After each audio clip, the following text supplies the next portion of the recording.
કહેવાય છે કે શોખ બડી ચીજ છે। લોકો પોતાના શોખ પૂરા કરવા માટે ગમે તેટલી કિંમત ચૂકવવા તૈયાર થઈ જતા હોય છે। લોકોને વિવિધ પ્રકારના શોખ હોય છે, જેમાંનો એક વિચિત્ર શોખ એટલે પસંદગીના વાહનના નંબર મેળવવા। આ વિચિત્ર શોખને આરટીઓ વિભાગે પણ પોતાનું આવકનું એક નવું સાધન બનાવી લીધું છે।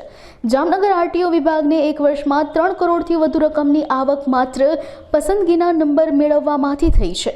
આરટીઓમાં જાન્યુઆરીથી લઈને ડિસેમ્બર સુધીમાં કુલ 8022 વાહનોએ પસંદગીના નંબર મેળવવા માટે હરાજીમાં ભાગ લીધો હતો। 2024માં કુલ 4 નવી સિરીઝ બહાર પાડી હતી, જેમાંથી આરટીઓને કુલ 3,61,23,000ની આવક થઈ છે। એટલું જ નહીં, પસંદગીના નંબર માટેની હરાજીમાં સૌથી વધુ 4 વ્હીલરમાં આવક નોંધાઈ છે, જેમાં GJ10ECની સિરીઝમાં 0777 નંબર માટે સૌથી વધુ રૂપિયા 3,71,000ની બોલી લાગી હતી। જામનગર આરટીઓ કચેરીમાં ઇન્ચાર્જ પબ્લિક રિલેશન ઓફિસર તરીકે હું ફરજ બજાવું છું। મારું નામ પિયુષ કુબાવત છે। આપણે આજે પસંદગી નંબરના ઓપ્શન વિશે વાત કરીએ તો જામનગર આરટીઓ કચેરીમાં જાન્યુઆરી મહિનાથી કરીને ડિસેમ્બર 24 સુધીમાં કુલ 4 સિરીઝનું ઓપ્શન આપણે કરેલું છે।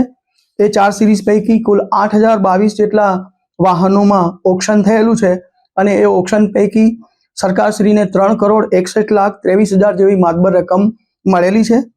આ 4 સિરીઝ પૈકી એલએમબી કારની સિરીઝ GJ10ECમાં 0777 નંબરમાં સરકારશ્રીને 3,71,000 જેવી માતબર રકમ તેમજ 0007 નંબરમાં 1,83,000 જેવી રકમ ઉપજેલી છે।